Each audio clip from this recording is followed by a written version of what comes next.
Indigo के पायलटों में शॉर्टेज आ गई, वहाँ पे पायलट्सों की कमी आ गई। जिस रीज़न इसका बहुत सिंपल है। और अहमदाबाद से कनेक्शन में मुंबई जानी थी, वो अब अहमदाबाद तो पहुंची पर मुंबई कैंसिल हो गई या मुंबई पे डिले हो गई। तो जैसे कुछ न्यू अगर हम इसका हटा दें तो ये पूरा का पूरा डैमेज हो सकता है, ये पूरा का पूरा। तो इसी तरह से हमारा पूरा जो इंडिगो का सेटअप है ये सारा का सारा इसी तरह से ध्वस्त हो गया। मेजरली क्योंकि है कि पायलट्स को भी रेस्ट की ज़रूरत है। नमस्कार, मैं हूं कुमार कुंदन और आप देख रहे हैं TV9 भारत फर्स्ट डिजिटल। आज हम बात कर रहे हैं दिसंबर के उन 2 दिनों की जिसमें पूरे देश के एयरपोर्ट पर हाय तौबा मच गई। एक ऐसी स्थिति जिसमें हर कोई यह जानना चाहता था कि आखिरकार ऐसा क्या हुआ जिसकी वजह से अचानक देश की सबसे बड़ी एयरलाइंस के पहिए ठप पड़ गए। किसी को कुछ समझ में नहीं आ रहा था और इससे पहले कि वो कुछ समझ पाता तब तक बहुत देर हो चुकी थी। और यह सब कुछ हो रहा था तब जब दिसंबर का महीना चल रहा था। किसी के घर में शादी थी, किसी के घर में कुछ और फंक्शन था, छुट्टियों का सीजन शुरू हो रहा था और इन सब के बीच देश की सबसे बड़ी एयरलाइंस इंडिगो, उसके विमान रुक रहे थे। आखिर क्यों, क्या इसकी वजह है? एक आम सरल भाषा में समझने के लिए मैं एक इंस्टीट्यूट में आया हूं। हमारे साथ 2 पायलट हैं। हमारे साथ सुमित सर मौजूद हैं इधर और हमारे साथ इधर वंशिका मौजूद है। उनसे जानने की कोशिश करते हैं कि एक आम लेमैन की भाषा में आखिर ऐसी क्या वजह हुई जिसकी वजह से ये स्थिति आई।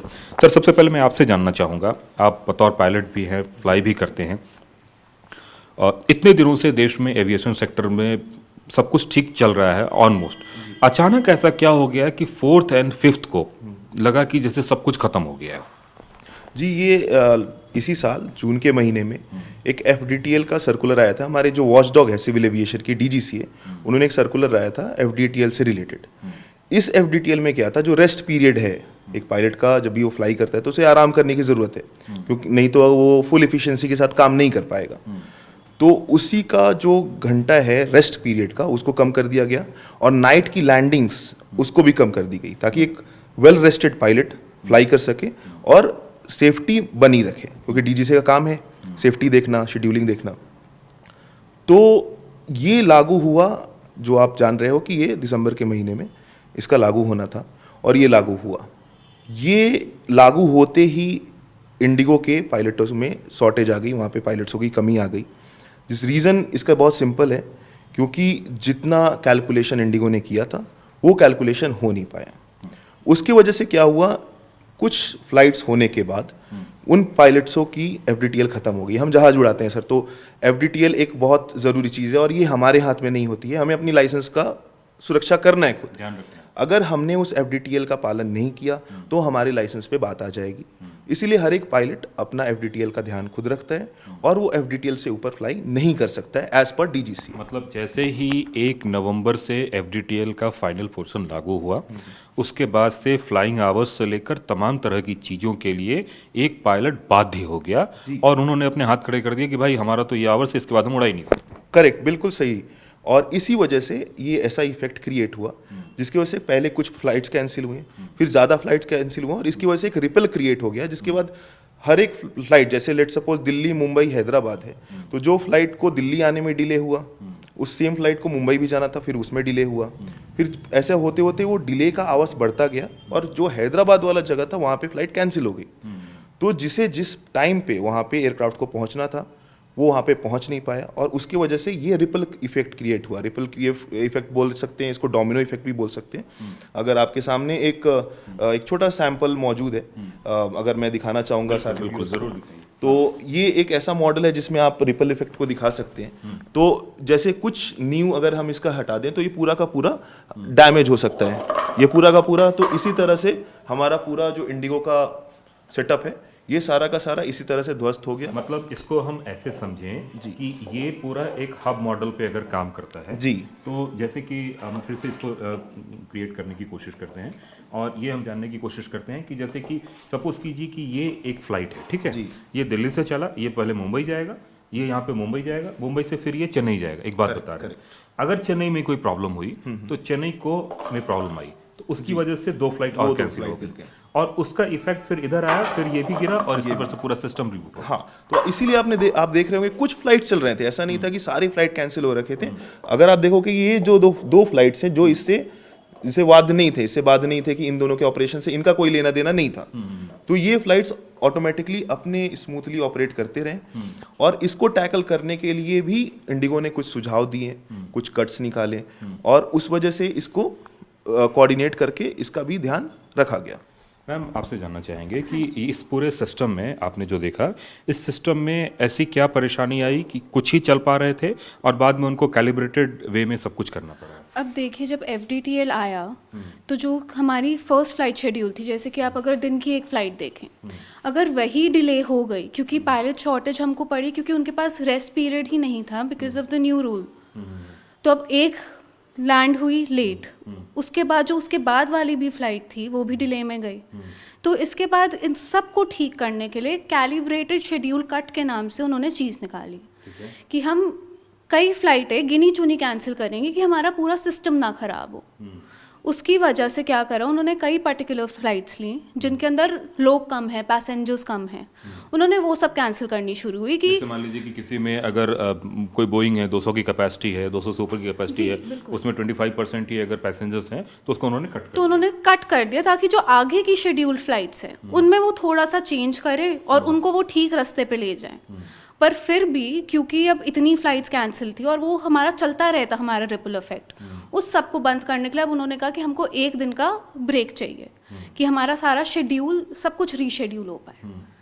और वो ब्रेक उन्होंने 4th 5th को लिया। वो 4th 5th को ब्रेक लिया कि जितना भी शेड्यूलिंग है वो वापस आ पाए, हमारे पायलट्स वापस आ पाए FDTL से निकल के, और जितनी भी फ्लाइट्स चल रही है, जितने भी स्टेशंस पे चल रही हैं, वो सब ठीक तरह से चलें। मतलब आपने जो इस रिपल इफेक्ट को समझाने की कोशिश की, इसमें जैसे कि ये पूरा अगर सिस्टम को हम करें, जैसे कि ये अगर मान लीजिए पूरा सिस्टम ब्रेक हो गया, तो ब्रेक होने के बाद रीबूट करने के लिए उन्होंने एक दिन करा। क्योंकि देखिए, अगर सुबह की एक फ्लाइट डिले हो रही है तो उस हिसाब से वही जहाज़ अगर दूसरी डेस्टिनेशन पे जाना है तो फिर वो उस डेस्टिनेशन पे भी लेट पहुंचेगा। In the end of the day एक ना एक फ़्लाइट तो ऐसी होएगी जो कैंसिल ही होएगी।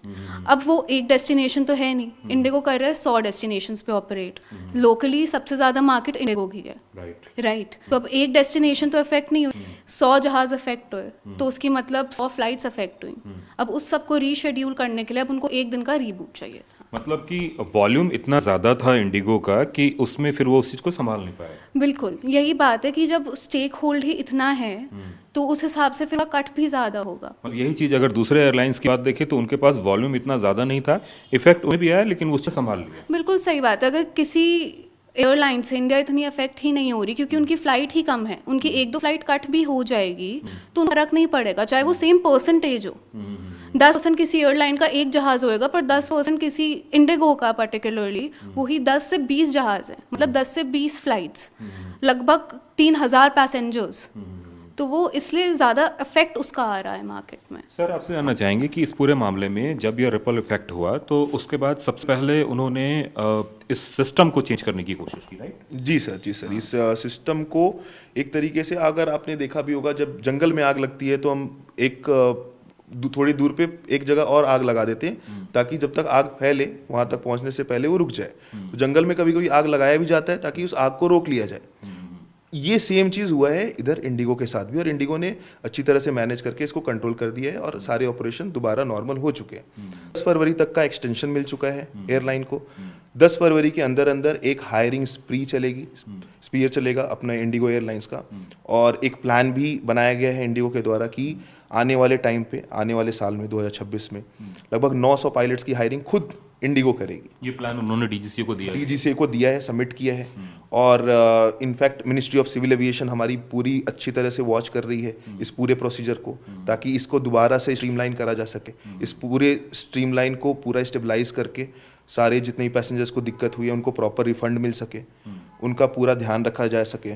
इन चीज़ों का ध्यान मिनिस्ट्री ऑफ सिविल एविएशन खुद भी देख रही है। डीजीसीए कंटिन्यूअस वार्तालाप में है इंडिगो के साथ कि इस चीज़ को कैसे वो केटर कर रहे हैं, और उनको 15 दिन के हर एक 15 दिन पे उनको अपनी हायरिंग के बारे में अपडेट डीजीसीए को सबमिट करना है। तो ये इन सारे चीज़ों से आपको ये पता चल जाएगा कि आने वाले टाइम में ऐसा कुछ दोबारा होने वाला नहीं है। और एक एविएशन सेक्टर के लिए बूम भी है, क्योंकि बहुत सारी फ्लाइट्स इंडिगो ने और भी ऑर्डर किए हैं, लगभग 550 एयरक्राफ्ट्स। तो इन सारे फ्लाइट्स पे पायलट्स चाहिए होंगे, क्योंकि नया एफडीटीएल आ चुका है, तो उतने ही पायलट्स की रिक्वायरमेंट बढ़ेगी। तो ये सबको केटर करने के लिए इंडिगो को एक कंसोलिडेटेड प्लान के साथ आगे बढ़ना पड़ेगा, और इंडिगो उसके साथ अच्छा कर भी रहा है। मतलब अगर हम देश में एविएशन सेक्टर के हिसाब से देखें तो उस सेक्टर के लिए अच्छी खबर है, एक बहुत अच्छी खबर है, पैसेंजर्स के लिए भी अच्छी खबर है जो इस फील्ड में आगे बढ़ना चाहते हैं, चाहे बहुत सारे केबिन क्रू हैं, एयर होस्टेस हैं, एएमईज हैं, पायलट्स हैं। तो ये जैसे अभी पायलट की शॉर्टेज का एक नजर आया, हमारे मिनिस्टर जो एविएशन मिनिस्टर है उन्होंने बोला है कि आने वाले टाइम में 3000 पायलट्स की रिक्वायरमेंट है। तो ये जो नंबर्स की बात हम कर रहे हैं, ये बहुत बड़े नंबर्स हैं हमारे लिए। मैम आपसे जानना चाहेंगे कि ये जो हमने एक महल खड़ा करने की कोशिश की है, दोबारा से इस पूरे सिस्टम को जिस हिसाब से देश में एविएशन में जो रिक्वायरमेंट है, उस रिक्वायरमेंट को खड़े होने में आपको क्या लगता है कितना वक्त लगेगा? जिस हिसाब से एविएशन सेक्टर देख रहा है, और अगर इंडिगो ने भी जो अपनी एक्सटेंशन मांगी है और उनको मिल भी गई है, ज़्यादा समय तो ठीक होने में लगना नहीं चाहिए, क्योंकि जितना स्टाफ इंडिगो के पास है, जितना स्टेक होल्ड है, उतना किसी और के पास है नहीं इस वक्त पे। और अगर उन्होंने अभी हायरिंग का भी निकाला है, उनके पास अभी अगर और भी पायलट्स आते हैं तो बहुत जल्दी सारा सिस्टम स्टेबलाइज हो जाएगा। मेजरली क्योंकि है कि पायलट्स को भी रेस्ट की ज़रूरत है, किसी भी प्रोफेशन में, सिर्फ पायलट्स को ही नहीं। हम तो इतना बड़ा जहाज़ उड़ा रहे हैं, पर किसी भी प्रोफेशन में एक बंदा एफिशिएंट तभी होएगा जब उसको ढंग से रेस्ट मिलेगा। सेम पायलट्स के साथ है। तो अब अगर वो ढंग से रेस्ट करेंगे और अगर पूरा सिस्टमैटिक वे में सब चलेगा तो बहुत ही जल्द सब कुछ वापस ट्रैक पे आ जाएगा। मैम चूंकि आप खुद भी जहाज उड़ाती हैं, और जो हमारा अभी नियम चल रहा है, इसमें रेस्ट में वाकई में क्या बहुत परेशानी आ रही थी, और इसका एहसास हमें तब हुआ जब अहमदाबाद विमान हादसा हुआ? देखिए, पहले जो बात तो 2019 से ही चल रही है इसकी। जी बिल्कुल सही बात है, बट पहले जो रेस्ट पीरियड था वो हमारा 36 आवर्स का था। उसके बाद 48 आवर्स का, अब जो नया लागू हुआ है वो हमारा 48 आवर्स का है। तो होता ये है कि जो एफडीटीएल के हिसाब से आप चल रहे हो, आप एक फ़्लाइट से आए, वो जितनी भी देर की फ़्लाइट है, उसके बाद तुमको अगर अगली फ़्लाइट पे भी जाना है तो आपके पास समय बहुत कम है। सिर्फ 12 घंटे का समय है। सिर्फ 12 घंटे का ही समय है। तो उसकी वजह से फटीग बहुत हो जाता है पायलट्स को, पर उसके लिए भी केटर कर ही रहे हैं, तो इसलिए वो भी बहुत ज़रूरी है। मतलब ये समस्या खत्म नहीं हुई है रेस्ट वाली, इन्होंने सिर्फ एक तरीके से टेम्पररी ऑगमेंटेशन किया है ताकि कि किसी को परेशानी ना हो, राइट? अभी के लिए हाँ, पर जैसे कि आप जानते हैं एक्सटेंशन मिला है, तो सूनर और लेटर जब अगर एफडीटीएल के ये रूल्स जब भी लागू होते हैं, 25% डिमांड हमारी बढ़ जाएगी for pilots in aviation sector in India. तो उसकी वजह से क्या होएगा, और पायलट्स आएंगे और पुराने वालों को भी तो रेस्ट मिलेगा ही। सर एक बात बताएं, एक पायलट को कितना वक्त लगता है बनाने में? क्योंकि एक बड़ा सवाल ये भी उठ रहा है कि क्या इतने जल्दी इतनी बड़ी संख्या में पायलटों की संख्या को हम प्रोड्यूस कर सकते हैं? जी सर, तो जिस हिसाब से सेक्टर बढ़ रहा है सर, अगर हम बात करें तो जैसे एक 12th पास बच्चा एक पायलट बनने के लिए एलिजिबल होता है, तो जिस दिन से वो 12th पास करता है उससे 2 साल लगते हैं उसको एक कमर्शियल पायलट लाइसेंस लेने में। कमर्शियल पायलट लाइसेंस लेने के बाद जब अगर, लेकिन अब उसको इंडिगो का जहाज उड़ाना है, लेट सपोज हम उसकी बात करते हैं, वो सीपीएल के बेसिस पे वो सिंगल इंजन और मल्टी इंजन और छोटे जहाज उड़ा सकता है। लेकिन एक बड़ा इंजन, एक बड़ा जहाज 320 या फिर 350 या 777 या कोई भी ऐसा बड़ा एयरक्राफ्ट जिसमें जेट इंजन लगे हुए हैं, उसको उड़ाने के लिए उसको एक प्रॉपर ट्रेनिंग के अंतर्गत जाना पड़ता है। उस ट्रेनिंग को कहते हैं हम टाइप रेटिंग, जिसके में लगभग 60 दिनों का समय लगता है। इस 60 दिनों के समय के साथ साथ उनकी एंट्रेंस भी कंडक्ट होती है। लेट सपोज इंडिगो एंट्रेंस लेके आया कि या वैकेंसी लेके आया कि मुझे अब हायर करना है, जैसे कुछ दिनों पहले वैकेंसीज भी आई थी, लेकिन इंडिगो की ये वैकेंसी आई थी ट्रेंड पायलट्स की, जो जिनके पास जो ऑलरेडी ये बड़ा एयरक्राफ्ट उड़ा रहे हैं। अगर वो वैकेंसी निकालेंगे एक सीपीएल होल्डर की, जिसके पास सीपीएल है, कमर्शियल पायलट लाइसेंस है, वो अगर जाना चाहता है तो उसके लिए उसको क्या करना पड़ेगा, उसको टाइप रेटिंग करनी पड़ेगी। उसको लगभग 2 से 3 महीने तो इसी में लग जाएंगे, प्लस 2 से 3 महीने की उसका वो टाइम फ्रेम रहेगा जिसमें वो ये एंट्रेंस का प्रोसीजर करेगा। रिटन होगा, पीआई हो, पर्सनल इंटरव्यू होगा, जीडी होगा। उसके बाद जैसे इंडिगो का जो ऑथराइजेशन है, जो फॉर्मेट है सिलेक्शन का, तो इसमें अगर हम देखेंगे कि सीपीएलसी के बाद कमर्शियल पायलट लाइसेंस होने के बाद उसको 4 से 5 महीने मिनिमम, और अगर वो 12th पास है, अगर कोई लेट सपोज कोई 12th बच्चा देख रहा है ये, तो उसको कम से कम 2.5 साल ये टाइम फ्रेम है जिसके के अंदर अंदर वो इंडिगो का जहाज उड़ा सकता है। सर तो अभी जो सरकार के सामने जो परेशानी है, इस परेशानी को मिनिमम खत्म होने में, जैसे मुझे जहाँ तक है कि फरवरी तक का इन्होंने बोला है कि फरवरी तक चीज़ें ठीक हो जाएंगी, तो आपको क्या लगता है कि वाकई में ठीक हो जाएंगी या फिर डिमांड और ज़्यादा बढ़ेगी, क्योंकि अभी तो चूंकि पीक सीजन है। सर देखिए, बात ऐसी है कि इंडिया में ऑलरेडी कम से कम 1320 रेटेड पायलट्स हैं जिनके पास A320 का जो ए जहाज इंडिगो के पास है उसकी रेटिंग अवेलेबल है, और वो अभी या फिर घर पे हैं या होल्डिंग पैटर्न पे है, स्टैंड बाई में है, किसी भी पैटर्न पे हैं। अगर ये 1000 इंडिगो ने हायर कर लिया तो ये सारा का सारा मामला ही सुधर जाएगा, कुछ ऐसी दिक्कत होगी नहीं। और इंडिगो वही करने के लिए बोल रहे हैं कि आने वाले 2026 में 900 पायलट्स तो वो हायर कर रहे हैं, उनकी कैलकुलेशन है, वो ज़्यादा बेटर कैलकुलेट कर पाएंगे जो उनको रिक्वायरमेंट है, लेकिन 900 पायलट्स तो वो बोल रहे हैं खुद ही हायर करेंगे, और 1000 पायलट्स हैं, तो जितना उनको डिमांड है उससे 100 की ज़्यादा की सप्लाई है। तो इस हिसाब से अगर हम देखें तो सप्लाई डिमांड में कोई इम्बैलेंस गैप नहीं है, जो भी डिमांड है वो लेने वाले के ऊपर कब लेता है जी, और वो निकाल भी रहे हैं। जैसे अभी एक एक्सपीरियंस का निकाला, आने वाले टाइम में फिर से वैकेंसी आएगी जो उनको डिमांड फुलफिल करनी है, मे बी जनवरी में आ जाए, फेब में आ जाए, मार्च में आ जाए, जब भी आ जाए, लेकिन वो आएंगी तभी ये जाके डिमांड और ये गैप खत्म होगा, और ये जो बड़ा मिसहैप हुआ है अभी के टाइम पे ये फिर दोबारा देखने को नहीं मिलेगा, जहाँ तक हमें लगता है। मैम, जब आप लोग फ्लाइट के लिए जाते हैं तो सिर्फ फ्लाइट ही नहीं, क्रू मेंबर्स और तमाम तरह के लोग भी होते हैं, तो आपको क्या लगता है इस रोस्टर से उस गैप में भी एक कमी देखने को मिली कि वहाँ भी लोग नंबर ऑफ क्रू मेंबर्स और ग्राउंड स्टाफ की कमी देखने को मिली इस FDTL के प्रोसेस में? क्रू में भी FDTL लागू होता है, रेस्ट उनको भी चाहिए, वेदर इट्स कैबिन क्रू, क्योंकि सर्विंग पीरियड उनका भी है। तो ये बिल्कुल है कि आगे जैसे अब पायलट की डिमांड बढ़ेगी, पायलट के लिए हायरिंग बढ़ेगी, वैसे ही क्रू के लिए भी बढ़ेगी, क्योंकि हमारे पर्टिकुलर नंबर ऑफ क्रू होते हैं एक पैसेंजर के हिसाब से, हर फ्लाइट में उस हिसाब से ही क्रू जाती है, और अब क्रू की भी रेस्टिंग पीरियड होएगा।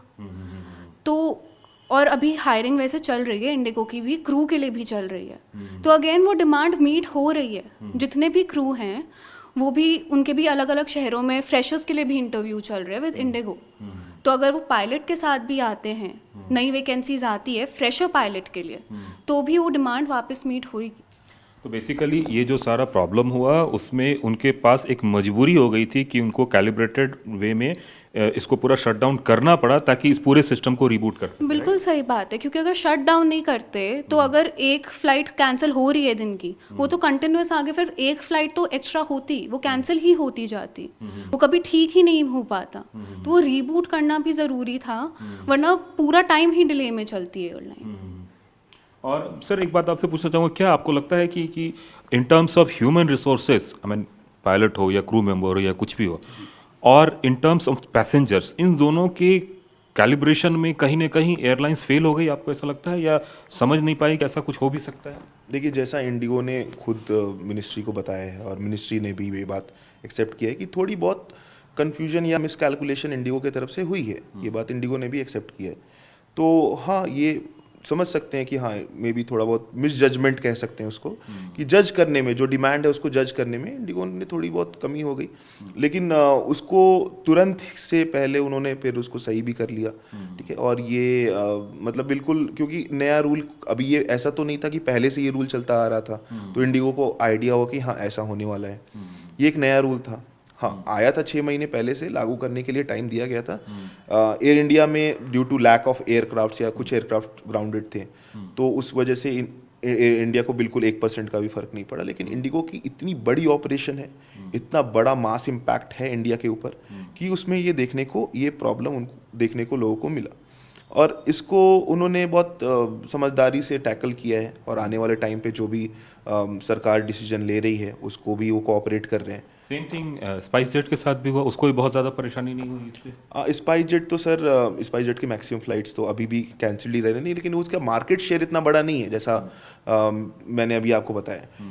बहुत मास डीलिंग है इंडिगो का, स्पाइस जेट का उतना नहीं है। इंडिगो और स्पाइस जेट का कैंसिल होने का रीज़न कुछ और रहता है, लेकिन इंडिगो का कैंसिल होने का रीज़न, इंडिगो हमेशा से जाना गया है टाइम पे डिलीवर करने के लिए, टर्न अराउंड टाइम सही है, डिपार्चर सही है, अराइवल सही टाइम पे, सब कुछ टाइमली हो रहा था। लेकिन ये इम्पैक्ट की वजह से स्पाइसजेट इसलिए नहीं हो पाया क्योंकि स्पाइसजेट बहुत छोटा मार्केट होल्ड करता है। अगर हम मतलब उसका ऐसा नहीं है कि यहाँ से यहाँ, यहाँ से यहाँ, यहाँ से यहाँ, एक पूरा सर्कल, इतना बड़ा सर्कल नहीं है, एक छोटा सर्कल है जिसको मेंटेन कर पाए। यस, इंडिगो काम करता है हब मॉडल पे। हब मॉडल ऐसा है कि एक हब है जहाँ पे सारे पायलट्स है, सारे एयरक्राफ्ट है, और वहीं से एक पूरे मंथ का रोस्टर बना हुआ है कि एयरक्राफ्ट इस तरह से रोटेट करेगा, एक जगह से दूसरी जगह तक ट्रैवल करेगा, और वहाँ पे क्रू रहेगा। तो ये पूरा सेटअप ऑलरेडी डिजाइंड है। वन मंथ का पहले डिजाइन होगा। करेक्ट सर, मतलब 1 मंथ या 28 डेज का रोस्टर प्लान रहता है, और उसी हिसाब से प्लान रहता है कि एयरक्राफ्ट की मूवमेंट कैसे होगी। और उसमें ही अभी एक फ्लक्चुएशन या पंचर देखने को मिला, जिसकी वजह से ये सारा हैम्पर हुआ। मैम, जिस हब मॉडल की बात सर कर रहे हैं, क्या ये वही हब मॉडल था जो 1 नवंबर को लागू हुआ और 1 दिसंबर तक, 1 महीने तक आते आते रोस्टर पूरा एकदम चरमरा गया? हब मॉडल बेसिकली है यही कि एक आपका बेस फिक्स्ड है, उस बेस से एक ही फ्लाइट जा रही है। सपोजिवली अगर दिल्ली बेस है हब मॉडल में, तो दिल्ली से ही अहमदाबाद, अहमदाबाद से कनेक्टेड फ्लाइट्स जो है वो वहाँ से चल रही है। हब मॉडल का कुछ लागू होना ऐसा नहीं है, शुरू से ही इंडिगो जो है वो हब मॉडल पे बेस्ड है।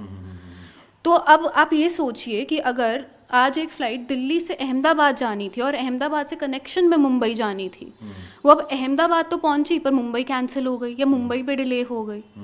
अब मुंबई के बाद जहाँ आगे जानी वो डिले होएगी। अब दिन में एक तो पॉइंट आएगा ना कि एक फ़्लाइट कैंसिल होनी पड़ जाएगी। तो हब मॉडल का कुछ ऐसा लागू होना नहीं था। शुरू से ही जो एयरलाइन है वो इसी मॉडल को फॉलो करती है।